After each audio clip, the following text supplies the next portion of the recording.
Mesmo aqui na Cidade do Saber, para variar, eu estou conectada. E a dica do Pescando na Rede de hoje é o site do RIFS.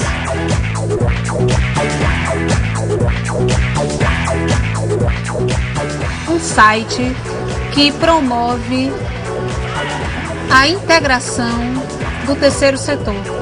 Ele é um site que tem toda a parte de informação sobre o que está acontecendo nessa área. Você tem também acesso a outras comunidades ligadas ao terceiro setor. O objetivo, na verdade, do RIFS é integrar essas redes para que a gente consiga atingir um nível maior na área de responsabilidade social e sustentabilidade. Vale a pena você conferir.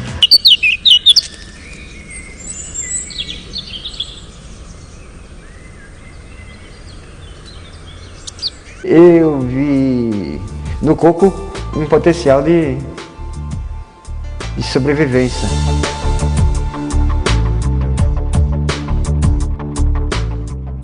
Em 98, aí eu criei a oficina do coco. Aí daí comecei a trabalhar mesmo firmemente com o coco. No início foi engraçado. No início foi engraçado porque o litoral ainda estava assim um pouco deserto. Que só tinha mesmo assim de começo assim, Fraude Forte. E não existia quase trabalho nenhum de coco. Aí eu comecei a fazer uns trabalhos, eu estava muito na onda na época, fazer sutiã de coco. Aí eu comecei a fazer uns, aí as pessoas que vinham de São Paulo e vinham de outros países, aceitavam normalmente esse trabalho, uma boa, porque lá já era realidade. E as pessoas daqui achavam absurdo. Mas aí me deu assim, sabe aquela autoestima?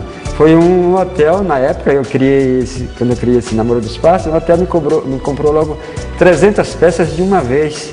Aí me levantou a autoestima, aí daí eu não parei mais de fazer o trabalho em coco. Nós temos que cuidar da nossa casa, que é a nossa mãe terra, temos que cuidar dela. E eu acho que meu trabalho está incluído com esse trabalho de formiguinha, esse trabalho de beija-flor. Eu me sinto incluído nesse todo de fazer um pouco desse trabalho de preservação para as futuras gerações que vêm por aí.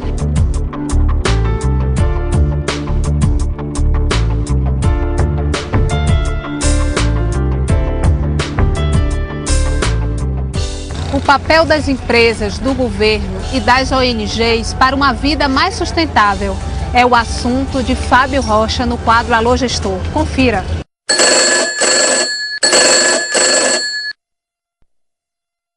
Olá, Fábio, tudo bem? Nossa curiosidade aqui é saber como podemos aprimorar o relacionamento da empresa com a comunidade. Regina, obrigado pela sua pergunta. Nós estamos estreando aqui o nosso quadro do gestor e essa sua pergunta é a pergunta de muitos gestores de organizações que lidam com os impactos gerados pela atividade empresarial. E é exatamente a forma de lidar com esses impactos, como minimizar os impactos negativos da atividade empresarial ou maximizar os positivos e desconstruir ou reconstruir ou melhorar a relação empresa-comunidade, passando por questões simples como poluição sonora, como tráfego de veículos, até a realização de projetos sociais. Antes de mais nada, é fundamental sair do modelo tradicional. As empresas precisam entender que essa relação não pode se limitar ao repasse de recursos financeiros. E eu uso um provérbio muito simples, que quem gerencia mal R$10 vai gerenciar muito pior R$1.000. Então não adianta a empresa repassar recursos sem ter claro, por exemplo, qual é a realidade daquela comunidade, quais são as vocações e forças daquela comunidade. Precisamos começar a olhar para o lado positivo, e não para o lado negativo da falta, às vezes, de uma série de condições para melhoria da qualidade de vida daquela comunidade. Então você precisa identificar que organizações atuam, que trabalho está sendo realizado, ter acesso a diagnósticos que já foram feitos sobre aquela comunidade e começar a construir essa relação. né? Quer dizer, formando, por exemplo, uma comissão de lideranças para estar discutindo o tema, ou utilizando comissões e grupos locais que já estejam estruturados. Mas é fundamental, antes de você estabelecer de que forma esse apoio vai ocorrer, né, se conhecer, se aproximar, né? E lembrando sempre, quando a gente entra na casa dos outros, a gente pede licença e não vai mexendo na casa dos outros sem pedir autorização. Então é isso que também as empresas precisam ter cuidado, de respeitar a cultura dessa comunidade e não simplesmente definir uma intervenção e realizar essa intervenção com uma mera comunicação àquela comunidade que ali está instalada. Bom, eu sou um bom gourmet, mas não sou um bom cozinheiro. Mas assim, eu não quero que vocês me entendam como receita de bolo, mas algumas sugestões são fundamentais. Primeiro, objetivos claros nessa relação de parceria. Quais são os papéis dessa comunidade, quais são os deveres e direitos dessa comunidade e da mesma forma para essa organização. Se isso ocorrendo poderá gerar algum tipo de distúrbio e desalinhamento dessa relação, imagine se isso não estiver claro. Então, por exemplo, a empresa não deve tentar substituir o poder público, pelo contrário, apoiar a comunidade muitas vezes e entender que existe um poder público constituído e essa comunidade tem direitos. Definir início, meio e fim de cada projeto. Por mais que seja uma comunidade que a empresa vai estar atuando e realizando ações, projetos e programas durante 10, 20, 30 anos, é fundamental que se defina cada projeto com cada um dos seus objetivos, que tenha um prazo e que seja avaliado essa relação e esses resultados ao final. É fundamental também haver repasse de conhecimento, né? No sentido que essa relação não se resuma à doação de produtos, serviços ou recursos. Ou seja, vamos ajudar essa comunidade a entender a importância do planejamento, da mobilização comunitária, da definição de prioridades.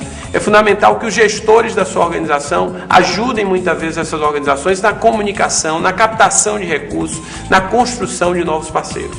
E principalmente na formação de multiplicadores daquela comunidade. A empresa precisa ter cuidado para que ao finalizar o projeto e a empresa se afastar muitas vezes, tudo aquilo que foi feito não vá por terra, porque não foi preparada a comunidade para continuar o gerenciamento disso. Agradecemos a participação de Regina, agradecemos a audiência de todos e informamos a vocês que existe um artigo no site do Arte Social tratando sobre o tema de hoje. É hora de me despedir, mas antes eu quero lhe fazer um convite.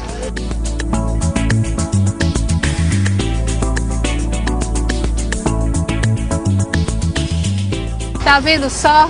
O nosso encontro semana que vem está marcado. Interaja com a natureza, recarregue suas energias, que eu vou estar lhe esperando. Um abraço. Ouviram do Ipiranga as margens plácidas de um povo heróico, brado, retumante, e o sol da liberdade em raios fúlgidos brilhou no céu da paz.